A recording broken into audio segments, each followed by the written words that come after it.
감사합니다. 여러분, 학교 다닐 때 여러분들 교정 생각나십니까? 이번에도 장국을 잠시 방문하면서 예전 제가 다녔던 그 지역의 길을 걷게 되었고, 또 지금은 이제 초등학교라고 하지만 저한테는 국민학교를 건물을 이렇게 지나와 봤는데요. 그 교정 그리고 운동장, 책상 여러 가지 다 깨달으면서 가장 떠오르고 싶고 기억나는 것은 그 클래스 안에 있었던 아이들, 그 친구들 요즘 뭐 할까? 어디에 있을까? 누구 말대로 살아있기는 한가? 그런 생각을 해본 적이 있었습니다. 여러분, 그런데 그 아이들, 우리 학교 교정 가운데, 학생들 가운데, 같이 했던 동무들 가운데 정말 궁금한 사람들이 있는데요. 학교 다닐 때 그렇게 공부 잘하던 1, 2등 그 친구들, 지금 그들도 사회에서도 1, 2등 하고 있을까라는 궁금증이 드는 겁니다. 혹시 이 자리에 내가 과연 한국에서 그런 1, 2등 하던 사람입니다, 그런 분 혹시 계십니까? 아닌 척 하시려고 노력하시는데 저는 분명히 여러분들이 그분들이 아닐까. 여러분, 그런데 신기한 것은 학교 다닐 때 1, 2등 했던 사람들이 과연 사회에 나가서도 1, 2등 하는가에 대한 질문은 아직도 예스인지 노인지 잘 모르겠습니다. 누가 그러더라고요. 공부가 인생이 전부가 아니야. 네. 행복은 무슨 순위 아니라고요? 꼭 그 얘기하는 친구들 보면 공부 못하는 친구들이 하더라고요. 여러분, 그렇습니다. 공부하기 싫어하는 사람들이 공부가 인생이 전부가 아니고 행복은 성적 순위 아니라고 이야기하지만요. 실제로 우리 삶에 우리 주위 사람들을 보면은 사회, 정치, 경제 이런 일에 탑 클래스의 사람들을 보면은 다 그 학급에서 1, 2등 하던 사람들이 그 자리에 있더라고요. 생각해 보십시오. 판검사 또는 변호사, 의사, 심지어는 약사들도 절대로 공부를 못해서는요 할 수 없는 직업들이기 때문일 겁니다.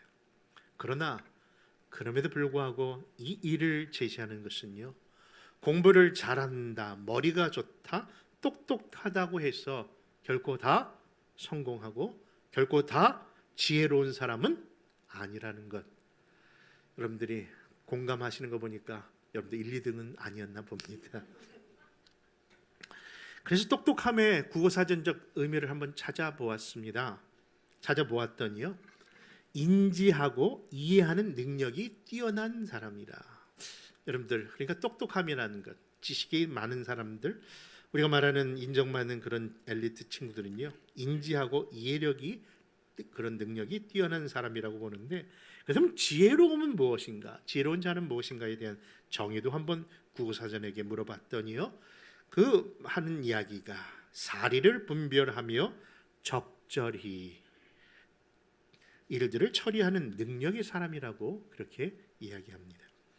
여러분, 비록 지적 지식이나 습득 능력이 좀 부족할지라도 얼마든지 사리를 분별하는 사람이 있다면 그는 분명 똑똑한 사람이라는 얘기는 듣지 못해도 지혜로운 사람이라는 이야기는 들을 수 있다는 이야기일 겁니다. 그런 의미 안에서 비록 가방끈이 짧더라도 얼마든지 우리는 지혜로운 사람 될 수 있음에 희망 가지시기 바랍니다.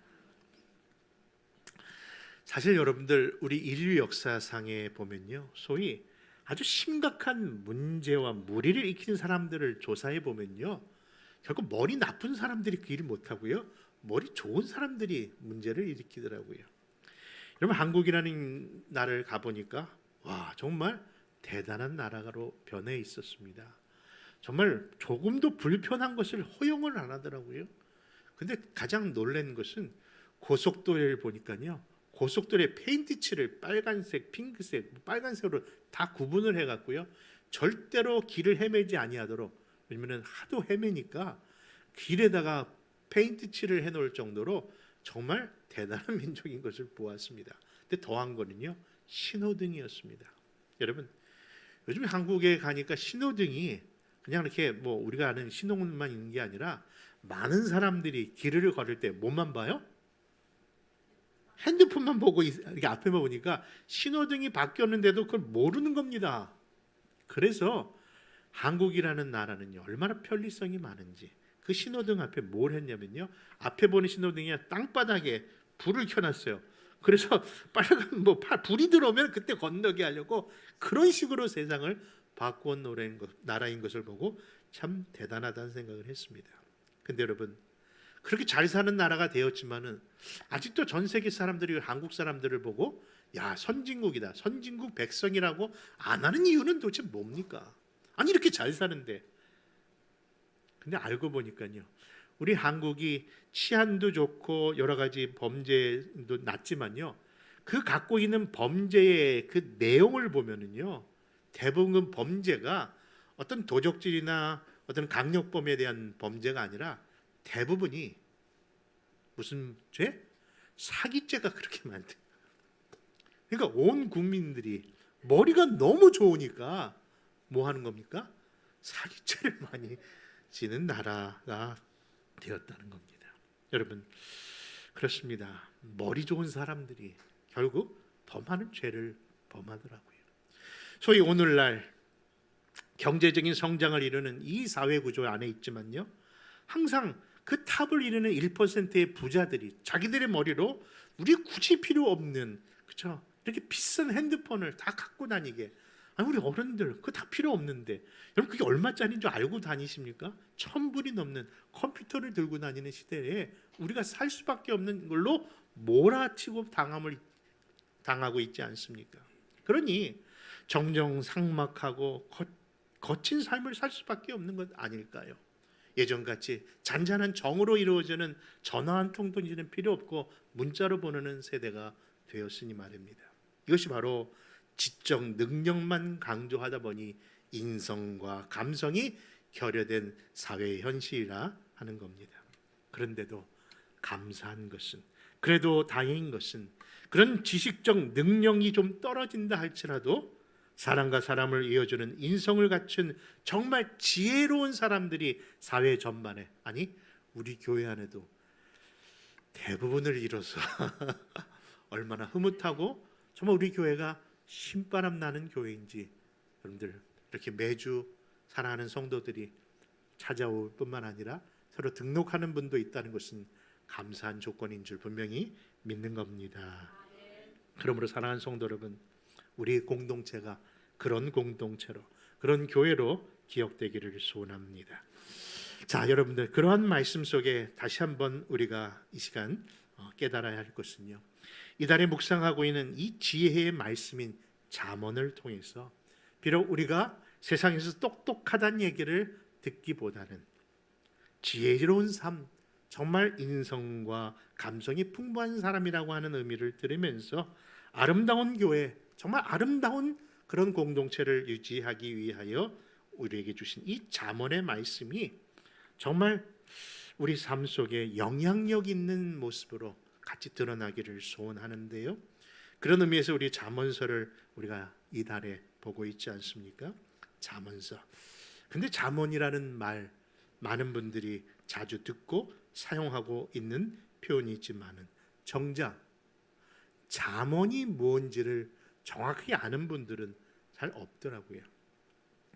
여러분, 어떤 분은 성경만 읽으면 뭐가 온다? 잠이 오기 때문에 잠언이냐 하면서 목사님은 늘 잠언 설교를 하시나 봐요. 뭔가 했더니요, 제가 설교를 시작만 하면 멀쩡하던 분이 갑자기 아멘, 노멘, 할렐루야 하면서 온통 잠에 빠져 있는 모습을 설교자가 볼 때마다 나는 오늘 잠언이 본문이 아닌데 왜 이렇게 잠자는 분이 많은가 안타까울 때가 있습니다. 여러분, 잠언은 잠자게 오게 하는 말씀 아닙니다. 또 어떤 분은 이것은 어른의 말씀이라고 하면서 애들은 잠잠하라 하는 의미에서 잠언이라고 생각하는 분도 있다는데, 여러분, 한문으로 잠자를 뭐라고 하는 거 하니? 바늘 잠자 혹은 찌를 잠자라고 표현합니다. 둔감해서 느끼지 못했던 것을 마치 자극을 주는 침처럼, 바늘처럼 깨닫게 하기 위해서, 깨게 하기 위해서 주신 말씀이 잠언이라는 것이죠. 혹시 삶의 형편상 그냥 무정코 지나쳤던 것들을 다시금 깨어나게 하기 위해서 하나님의 말씀이라고 하는 이 하나님의 말씀을 통해서 영혼의 가르침을 주기 위해서 주신 말씀이 곧 잠언이요 잠언의 내용이라는 겁니다. 그렇다면 궁극적으로 이 잠언을 주신 목적은 무엇일까요? 그것이 오늘 본문 잠언서 1장 1절에서 3절의 말씀입니다. 우리 한번 그 목적을 이렇게 한번 살펴봅니다. 1절에서 3절의 말씀 같이 읽습니다. 시작. 다윗의 아들 이스라엘 왕 솔로몬의 잠언이라. 이는 지혜와 훈계를 알게 하며 명철의 말씀을 깨닫게 하며 지혜롭게 공의롭게 정의롭게 정직하게 행할 일에 대하여 훈계를 받게 하며. 아멘. 여러분 이미 서론에서 말씀을 드렸습니다마는 이 지식과 지혜가 다르다는 건 이제는 인지하시죠? 그렇죠? 얼마든지 지식이 있을 수 있으나 지혜가 없을 수 있고요. 지혜롭긴 하나 지식이 없을 수도 있다는 것이죠. 그런데 그런 의미에서 생각해 보니까 정말 소학교도 나오지 못한 노모의 한 말씀 한 말씀이 때로는 학박식을 받은 아들에게도 깊은 깨달음을 준다는 것은 그에 대한 증거라 할 수 있을 겁니다.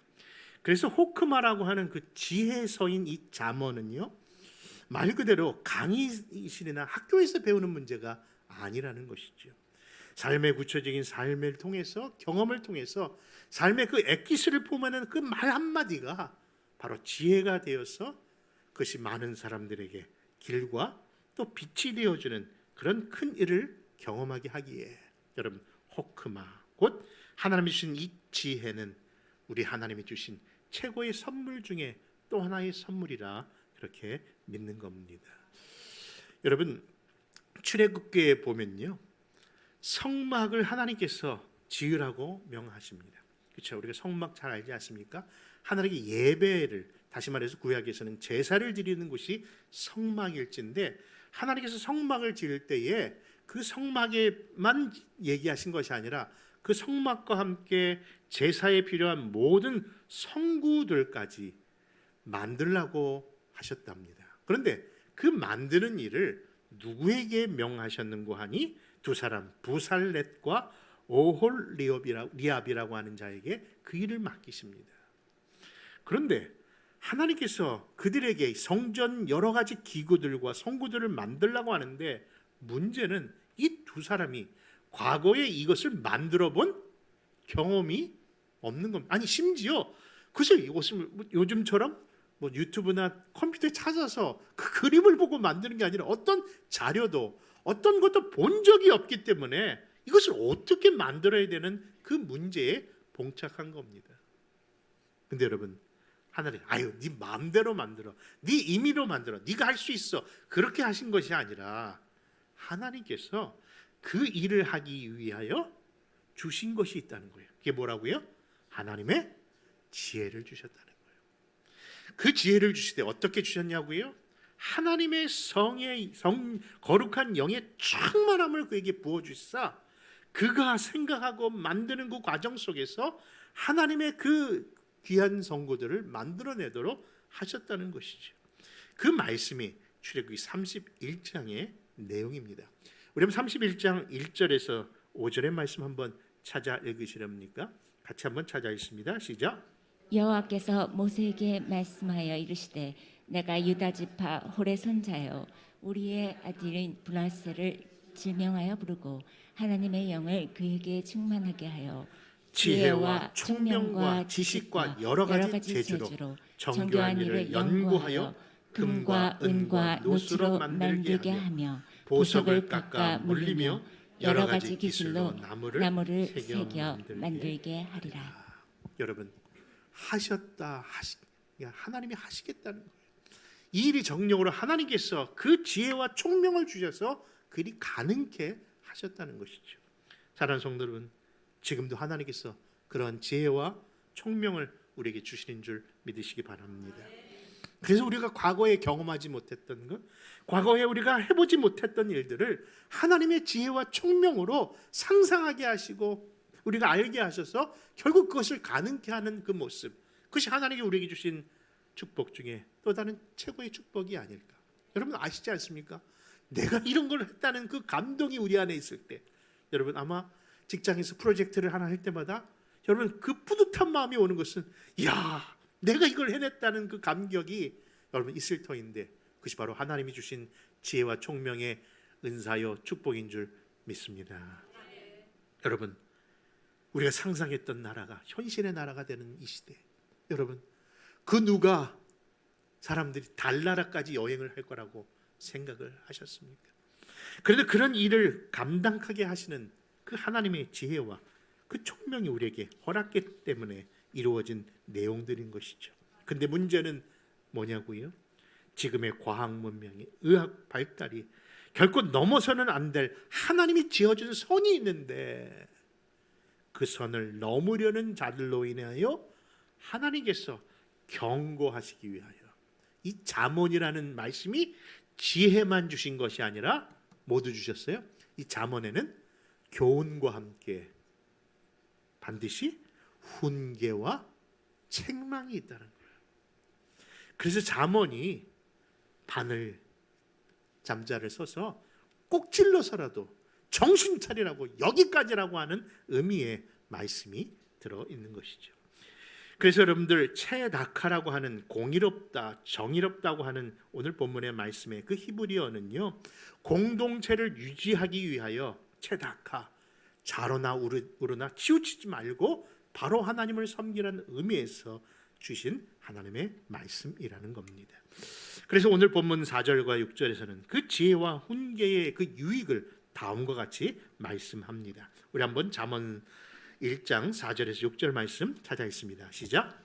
어리석은 자를 슬기롭게 하며 젊은 자에게 지식과 근신함을 주기 위한 것이니, 지혜 있는 자는 듣고 학식이 더할 것이요 명철한 자는 지략을 얻을 것이라. 잠언과 비유와 지혜 있는 자의 말과 그 오묘한 말을 깨달으리라. 사랑하는 성도 여러분, 그렇습니다. 하나님이 주시는 지혜는 정말 우리의 삶을 풍요롭게 하고 성장시키게 하는 줄 믿으시기 바랍니다. 왜냐고요?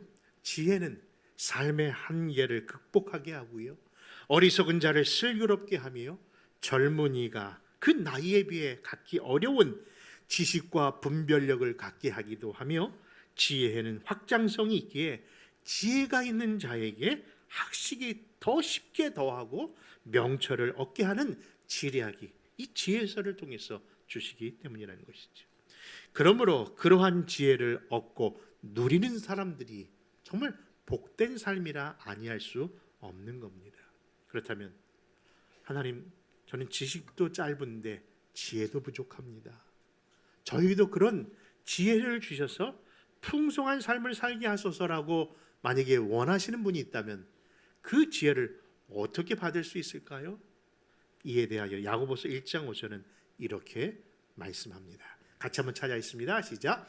너희 중에 누구든지 지혜가 부족하거든 모든 사람에게 후히 주시고 꾸짖지 아니하시는 하나님께 구하라. 그리하면 주시리라. 여러분, 그렇습니다. 그 지혜가 필요하십니까? 다 같이 누구에게 구해야 될까요? 하나님께 구하면요, 주실 줄 믿는 겁니다. 근데 문제는 그 지혜를 받아도 어떻게 써야 될지 모른다면 그 지혜는 도리어 무지의 지혜라 아니할 수 없는 것이죠. 왜일까요? 그것은 바로 내 안에 있던 그동안 보고 들었던 잡다한 것들을 우리는 아직도 갖고 있으면서 그 하나님의 지혜를 담으려고 하니 항상 문제를 나타내는 것이죠. 여러분, 잠언서에 보면은 이런 표현이 있습니다. 게으른 자여, 너희는 누구에게 가서 배우라? 개미에게 가서 배우라. 여러분, 가장 미미한 그 곤충인 개미에게 우리가 배워야 된다고 말씀합니다. 그러면 개미에 뭘 배우라고 하는 것일까요? 네? 부지런함. 나도 나름대로 부지런해요. 에어컨 좀 꺼주시려고 하면, 네. 잠을 못 주게 하려고 그냥 교회가 냉방을 얼마나 틀어놓는지 지혜인지 모르겠습니다만, 여러분, 개미에게 배우라 하는데, 여러분, 개미에게 배운다는 의미가 무슨 의미일까요? 개미의 부지런함, 개미가 늘 성실함, 여러분, 그것을 배우는 것도 중요합니다만, 사실 개미는요, 미물 중에 가장 작은 곤충인데 불구하고 왜 우리가 배우게 되었느냐를 다시 한번 생각해 봐야 한다는 겁니다. 사실 하나님께서 인간 모든 만물을 창조하시고 인간에게 만물의 영장이라는 이름을 붙여주시고 그 모든 피조물에게 이름까지 주어지는 권위를 주셨는데 무엇으로 인하여? 죄로 인하여. 하나님과의 단절된 그 죄로 인하여 이제는 어떤 신세가 되었다? 개미에게 배워야 되는 신세의 타락이 우리 안에 이뤘다는 것을 생각해 본다면 우리 안에 지금 필요한 분은 누굽니까? 바로 우리를 구원하실 분이 필요하다는 의식을 갖게 되는 것이죠. 그래서 잠언의 내용은요, 이렇게 살아라의 의미도 있지만요, 바로 우리가 어떻게 살아야 되는가, 그것이 바로 장차 오실 지혜의 왕이신 우리 주 예수 그리스도를 바라보게 하는 말씀인 겁니다. 여러분, 내 안에 있던 그 모든 것, 잡다한 것 내어놓으실 준비 되셨습니까? 사실 이것이 죄성이 가득 차 있어서 하나님을 바라보지 못하는 것이죠. 도심을 벗어서나 조금만 자연 속에만 나가면요, 야, 왜 이렇게 공기가 맑아? 아니, 왜 이렇게 밤하늘이 맑아? 사실 여러분들 더 깊은 곳으로 가보십시오.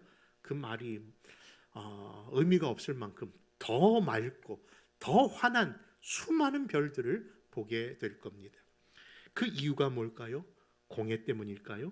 아닙니다. 공해만이 아니라 인간이 만든 인공빛에 우리가 정말 바라볼 수 있는 것을 못 보고 있기 때문은 아닐까 하는 것이죠.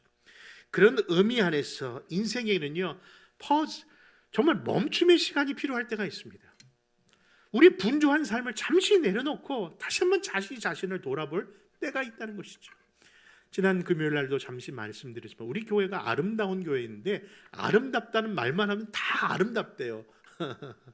너무 좋아합니다. 근데 그 아름답다의 뜻이 우리가 생각하는 아름다운 자연을 보고 뷰티풀하는 그런 의미의 아름다움이라기보다 원음에서 발견되는 아름이라는 뜻은요, 무슨 뜻이라고 배우셨습니까? 나라는 의미.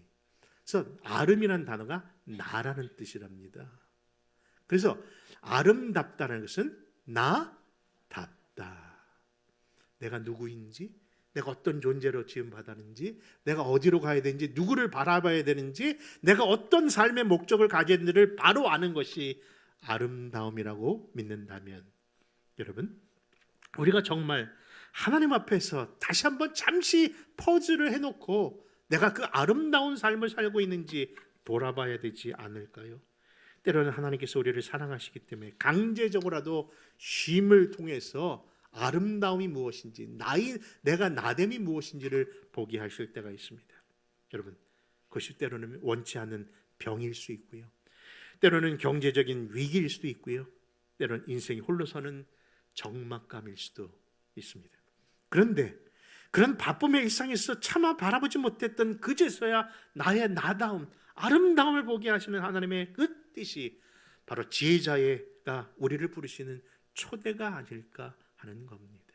사랑하는 성도 여러분, 이제 우리가 잠언서의 말씀을 지난 보름 동안 매주 읽어오셨는데요, 이 잠언을 통해서 여기는 마무리하지 마시고 계속해서 매일 잠언의 말씀을 한번 읽어보십시오. 왜냐하면 잠언은요, 삶의 그 길을 보여주는 하나님의 음성이 들리기 때문입니다. 그래서 누군가 잠언에 대한 이런 정의를 했던 것을 적어보았습니다.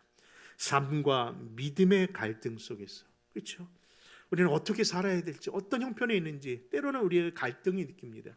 교회에서 말하는 진리와 세상에서 말하는 이치가 너무나 다를 때마다 갈등을 느끼기 때문일 겁니다. 그런데 그런 삶과 믿음의 갈등 속에서 상식과 믿음이 어떻게 조화를 이루도록 하시는 그 도움의 음성이 바로 지혜서인 이 잠언이라고 하는 겁니다. 그렇다면 구체적으로 다음에 열거하는 잠언의 말씀들을 통해서 정말 어떻게 삶과 믿음의 조화를 이루고 계시는지 그 뜻을 진정한 주의 말씀의 음성으로 한번 경험해 보시기를 바라는 마음으로 한번 들려드리겠습니다. 우리 한번 말씀 한번 펼쳐보시고요. 첫째, 언어에 관련된 이 잠언서의 지혜의 말씀입니다. 하나님의 음성을 받는다는 마음으로 같이 한번 읽습니다. 시작. 사람은 그 입의 대답으로 말미암아 기쁨을 얻나니 때에 맞는 말이 얼마나 아름다운고 경우에 경우에 합당한 합당한 말은 말은 아로새긴 아로새긴 은쟁반의 은쟁반의 금사와 금사관이라. 오래 오래 참으면 참으면 관원도 관원도 설득할 수 있나니 부드러운 혀는 뼈를 꺾느니라. 언어와 관련된 지혜의 말씀이었는데요. 이번에는 지혜자와 어리석은 자의 삶에 비교하는 말씀 또 한번 듣습니다. 시작. 너는 내일 일을 자랑하지 말라. 하루 동안에 무슨 일이 일어났는지 내가 알 수 없음이니라. 지혜 있는 자의 집에는 귀한 보배와 기름이 있으나 미련한 자는 이것을 다 삼켜버리느니라. 여러분, 화목된 가정, 효가 이루어지는 가정 소원합니까? 지혜자의 말씀입니다. 같이 읽습니다. 세 번째, 시작. 채소를 먹으며 서로 사랑하는 것이 살찐 소를 먹으며 서로 미워하는 것보다 나으니라. 아비의 훈계를 업신여긴 자는 미련한 자요 경계를 받는 자는 슬기를 얻을 자니라. 내 아들아 내 마음을 내게 주며 내 눈으로 내 길을 즐거워할지어다. 내 부모를 즐겁게 하며 너를 낳은 어미를 기쁘게 하라. 여러분, 하나님의 말씀은 이웃과의 관계에서도 이러한 지혜의 말씀을 주셨답니다. 같이 읽습니다. 가난한 자를 구제하는 자는 궁핍하지 아니하려니와 못 본 채 하는 자에게는 저주가 크리라. 귀를 막고 가난한 자가 부르짖는 소리를 듣지 아니하면 자기가 부를 때에는 들을 자가 없으리라. 내 원수가 배고파하거든 음식을 먹이고 목말라하거든 물을 마시게 하라. 그리하는 것은 빈 숯을 그의 머리에 놓는 것과 일반이요 여호와께서 내게 갚아 주시리라. 아멘. 여러분, 이것이 바로 인생의 속에서 지혜자가 주시는 잠언의 말씀입니다. 근데 여러분, 이 잠언의 말씀이 정말 31장까지 되어 있는데 얼마나 좋은지요. 왜냐하면 31장이 매일 한 장씩 읽어도 될 만큼 풍요의 말씀이 주어졌기 때문인 것이죠. 어떤 교회를 가니까요, 새벽 예배를 매일 드리는데 목사님이 새벽 예배 설교를 그렇게 부담스러워하지 않더라고요. 그래서 너무 부러웠습니다. 어떻게 이렇게 새벽 예배에 부담 없이 설교를 하지? 저희 교회는 설교하지 않습니다. 그냥 매일 잠언 말씀 그냥 읽고 마칩니다. 잠언 자체에서 주시는 지혜가 그 사람이 적용까지 하기 때문에 365일, 그래서 오늘이 15일이니까 오늘 무슨 장 읽어야 돼요? 잠언 15장 읽고, 만약에 오늘이 3일이면 그냥 3장 읽고, 언젠가 제가 새벽 예배를 할 경우 그렇게 해야겠습니다. 근데 여러분, 그렇기 때문에 매일 우리에게 주시는 양식처럼 잠언의 양식을 한번 우리가 읽어본다면 그런 지혜와 총명을 얻게 될 텐데, 그러나 잠언서의 최고의 말씀, 결론의 말씀은 사실 오늘 본문으로 삼았던 1장 7절이었답니다. 같이 한번 찾아냈습니다. 시작. 여호와를 경외하는 것이 지식의 근본이거늘 미련한 자는 지혜와 훈계를 멸시하느니라. 아멘. 여러분, 바로 여호와를 경외하는 것이 모든 지식이나 지혜나 그 모든 것의 근본인 줄 믿으시고 여호와를 온전히 경외하는 저 여러분 되시기를 바랍니다. 한 말씀만 더 드리고 마칠게요. 여러분, 잠언서가 31장으로 끝나는데 갑자기 30장에 솔로몬의 잠언이라고 하는 이 말씀 속에 우리가 참 알기 쉽지 아니하는 두 사람의 인물이 갑자기 등장합니다. 하나의 이름은요 이디엘이고요, 외우기도 쉽지 않아요. 또 하나의 이름은 우갈입니다. 우갈은 그래도 외워지더라고요. 소갈비 하면 딱 떠올라요. 우갈. 근데 이디엘과 우갈이 왜 갑자기 잠언서 마지막에 등장할까? 그 사람들이 도대체 누굴까? 여러분, 아굴의 잠언이라고 하면서 이들에게 이 말씀이 전해지거든요. 도대체 이디엘과 우갈이 누군가? 근데 누군지는 모르겠으나 이디엘의 이름의 뜻을 찾아보니까 이런 뜻을 갖고 있다고 합니다. 오 하나님, 내 삶이 너무 피곤합니다. 그 뜻이라는 거예요, 이디엘이. 근데 소갈비인 우갈 씨를 물어보니까 우갈의 이름은 뜻은 무슨 뜻인고 하니 강하다 이름을 뜻을 갖고 있는데 나는 이길 수 있습니다 라는 뜻을 갖고 있대요.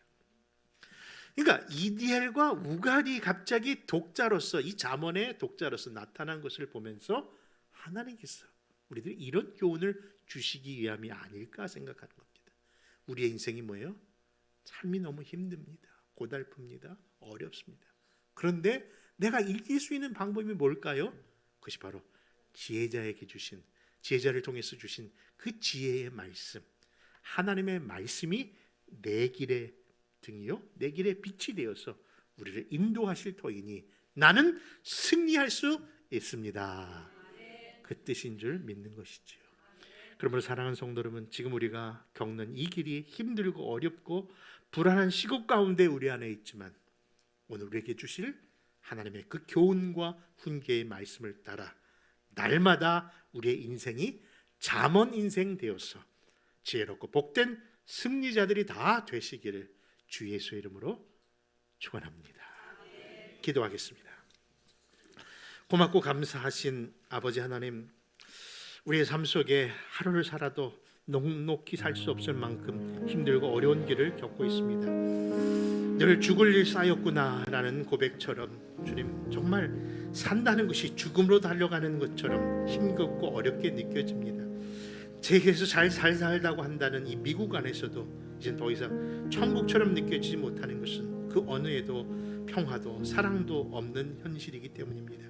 유일하게 주신 이 교회라고 하는 소망의 이 공동체 안에서도 신음하고 아파하며 어려워하는 우리 지체들이 있는데, 그들을 마음껏 도울 수 없는 우리들의 부족함을 아시는 주님, 이 시간 다시 한번 그 모든 용기와 힘이 다른 데 있지 아니하고 이미 주신 하나님의 말씀, 이 잠언의 말씀을 통해서 잘못 알고 있었던 것 돌이키게 하시고, 잘못 걸어가고 있던 것 하나님 다시 한번 제자리를 찾게 하시고, 내 입술로 범죄하고 눈으로 범죄했던 모든 것들 다시 한번 주의 말씀의 그 지혜의 저장소인 내 마음에 하나님의 지혜의 말씀으로, 그리고 지혜의 왕이신 예수 그리스도로 모시는 진정한 하나님의 복된 자녀들이 되게 하여 주옵소서.